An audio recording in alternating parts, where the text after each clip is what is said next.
నీ పశ్చాత్తాపమే తరతరాలకు ఆశీర్వాదకరంగా ఉంటుంది. అవును, మన యొక్క పశ్చాత్తాపం, నువ్వు ఎంతగా నీ పాపం నుంచి, అవిధేయత నుంచి పశ్చాత్తాప పడతావో, ప్రభా నేను తప్పు చేశానయ్యా, ప్రభా నన్ను క్షమించయ్యా అని ఎంతగా నువ్వు పశ్చాత్తాప పడతావో ఆ పశ్చాత్తాపమే నిన్ను తరతరాలకు ఒక ఆశీర్వాదకరంగా చేస్తుంది. కీర్తనలు 51:11 మనం చూసినట్లయితే, నీ సన్నిధిలో నుండి నన్ను త్రోసివేయకము, నీ పరిశుద్ధాత్మను నా యుద్ధ నుండి తీసివేయకము, నీ రక్షణానందము నాకు మరలా పుట్టించుము, సమ్మతి కల మనస్సు కలగజేసి నన్ను దృఢపరచుము. ఇది దావీదు చేస్తున్నారండి. ప్రభా నేను తప్పు చేశానయ్యా. ఆ యొక్క నాతాను ప్రవక్త బత్షెబాతో పాపం చేసినప్పుడు వచ్చి నువ్వు తప్పు చేసావని చెప్పినప్పుడు ఆ దావీదు రాసిన కీర్తన 51వ కీర్తన, ప్రభా నేను తప్పు చేశాను ప్రభా, నీ సన్నిధి నుండి నన్ను తోసివేయకము, నీ పరిశుద్ధాత్మను నన్ను దూరం చేయకు ప్రభా, నీ రక్షణ ఆనందము నాకు మరలా పుట్టించయ్యా, సమ్మతి గల మనసును నాకు అనుగ్రహించు ప్రభా అని ఆయన యొక్క హృదయాన్ని దేవుని సన్నిధిలో దావీదు కుమ్మరిస్తున్నాడు. అర్థమవుతుంది కదా అండి? మన యొక్క పశ్చాత్తాపం మన కుటుంబాన్ని ఆశీర్వదిస్తుంది. ఎవరైతే పశ్చాత్తాప పడి ఉంటారో వారికి దేవుడు చూపించే కృప ఎటువంటిదో తెలుసా అండి? నిర్గమాకాండము 20వ అధ్యాయము 5-6 వచనాలు. ఏలయనగా నీ దేవుడైన యెహోవానగు నేను రోషము గల దేవుడను, నన్ను ద్వేషించు వారి విషయంలో 3-4 తరముల వరకు తండ్రుల దోషమును కుమారుల మీదకి రప్పించును, కానీ నన్ను ప్రేమించి నా ఆజ్ఞలను గైకొను వారిని 1000 తరముల వరకు కరుణించు వాడనై ఉన్నాను. ఎవరైతే నన్ను ద్వేషిస్తారో ఆ యొక్క తండ్రుల పాపము 3-4 తరాల వరకు ఉంటుంది, కానీ ఎవరైతే నా ఆజ్ఞలను ప్రేమిస్తారుంటారో వారిని నేను 1000 తరముల వరకు కరుణిస్తాను. దేవుడు పశ్చాత్తాపంలో గొప్ప ఆశీర్వాదం, ఒక శక్తి ఉందని గుర్తుపెట్టుకో. ఆ సెకండ్ పాయింట్లో కూడా ABCD చూద్దామండి. నువ్వు ఎంత ఘోర పాపం చేసినా నీ పశ్చాత్తాపమే నిన్ను నిలబెడుతుంది. ఈ విషయాన్ని నేను మర్చిపోకూడదు. నువ్వు ఎంతగా పాపం చేసినా నీ పశ్చాత్తాపమే నిన్ను నిలబెడుతుంది. సౌలు, దావీదు దేవుడి చేత ఇద్దరు ఎన్నుకోబడ్డారు తన ప్రజలైన ఇశ్రాయేల్ ప్రజలను పరిపాలించడం కోసం. సౌలు 40 సంవత్సరాలు, దావీదు 40 సంవత్సరాలు ఇశ్రాయేల్ ప్రజలను పరిపాలించారు. సౌలు ఏం జరిగింది అంటే, అనేక సార్లు అమ్మోనీయులతో యుద్ధానికి వెళ్ళినప్పుడు అక్కడ అవిధేయత చూపడం బట్టి దేవుడు నువ్వు నా మాట వినట్లేదు కాబట్టి నీ రాజ్యాన్ని తీసి నీ సేవకుడికి ఇస్తానని చెప్పారు. కానీ దావీదు బత్షెబాతో పాపం చేశారు. అంతేకాదు ఆ పాపాన్ని కప్పిపుచ్చుకోవడం కోసం ఆ కుటుంబంలో అతన్ని హత్య చేశారు. మన దృష్టిలో ఎక్కువ ఎవరు పాపం చేశారండి? దావీదే కదా. ఇక్కడ ఆ యొక్క తప్పును కప్పి పెట్టుకోవడం కోసం ఇంకొక తప్పును చేసి కుటుంబంలో నరహత్య జరిగించాడు దావీదు. కానీ ఇక్కడ నేను పాపం చేశానని సౌలు అన్నాడు, ఇక్కడ దావీదు కూడా నేను పాపం చేశాను అన్నాడు. పాపము చేశాను అని చెప్పాడు, కానీ సౌలు పశ్చాత్తాప పడలేదు. దావీదు నేను పాపం చేశానని ఒప్పుకున్నాడు, పశ్చాత్తాపడ్డాడు. అందుకే ఆ పశ్చాత్తాపం వలన ఏం జరిగిందంటే దావీదును దేవుడు నిలబెట్టాడు. సౌలు ఆ యొక్క కుటుంబ సభ్యులందరూ కూడా ఒకే రోజు పశ్చాత్తాప పడకపోవడం వల్ల ఒకే రోజు యుద్ధంలో చనిపోవాల్సి వచ్చింది. అర్థమవుతుంది కదా?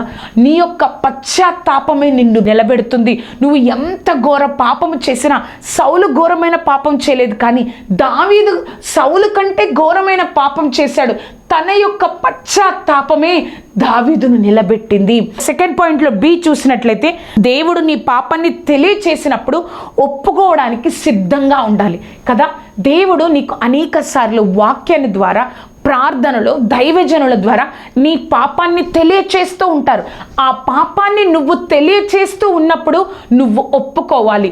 దావీదు బత్షెబాతో పాపం చేసినప్పుడు నాతాను ప్రవక్త వచ్చి నువ్వు ఈ పాపము చేశావు దావీదని చెప్పినప్పుడు దావీదు వెంటనే నేను ఈ పాపము చేశాను, దేవుని సన్నిధిలో నేను ఈ పాపము చేశానని చెప్పి ఆ 51వ కీర్తన అంతా కూడా, ప్రభా నన్ను క్షమించయ్యా, నీకే విరోధంగా నేను పాపం చేశానయ్యా, ఆ పాపాన్ని దావీదు ఒప్పుకున్నాడు.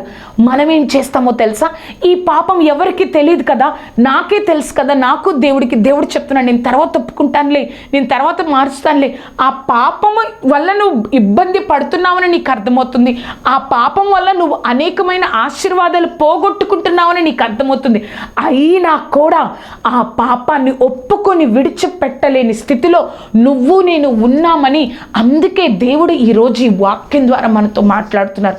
కాబట్టి ఆ పాపాన్ని విడిచిపెట్టాలని, ఒప్పుకొని విడిచిపెట్టాలని దేవుడు కోరుతా ఉన్నారు. సెకండ్ పాయింట్లో సి చూస్తే, నీ పాపం వల్ల నీ కుటుంబ సభ్యులు శిక్ష అనుభవించాలి. దావీదు పాపం చేశారు బెత్షెబాతో. పాపం చేసినప్పుడు నాతాను ప్రవక్త వచ్చి నువ్వు ఈ పాపం చేశావు దావీదు అని చెప్పినప్పుడు నాతాను ప్రవక్త దగ్గర ఆ యొక్క పాపాన్ని ఒప్పుకున్నాడు, పశ్చాత్తాపడ్డాడు. కానీ దావీదులో కుటుంబంలో ఉన్న 4 కుమారులను దావీదు పోగొట్టుకోవాల్సి వచ్చింది. నీవు పాపం చేస్తున్నావు అనుకుంటున్నావు, ఆ పాపం అనేది నీ కుటుంబ సభ్యుల మీద, నీ తర్వాతి తరం మీద ఆ యొక్క పాపం అనేది ఉంటుందని నువ్వు మర్చిపోకూడదు. నువ్వు పాపం చేస్తున్నప్పుడు నీ బిడ్డలు గుర్తు రావాలి. నువ్వు పాపం చేస్తున్నప్పుడు నువ్వు పాపం తెలియని ఆ చంటి పిల్లలు నీ జీవితంలో గుర్తు రావాలి. అదే దేవుడు చెప్తున్నారు, నీ పాపము వలన నీ కుటుంబ సభ్యులు కూడా ఆ పాపానికి శిక్షను అనుభవిస్తున్నారు. కాబట్టి ఎలా అయితే దావీదు గురించి వాక్యంలో దేవుడు రాయించాడో, మన జీవితంలో కూడా ఆ పాపం వల్ల మన తర్వాతి తరం, మన యొక్క పిల్లలు ఆ యొక్క శిక్షను అనుభవించాలి. కాబట్టి బహు జాగ్రత్తగా ఉండాలి.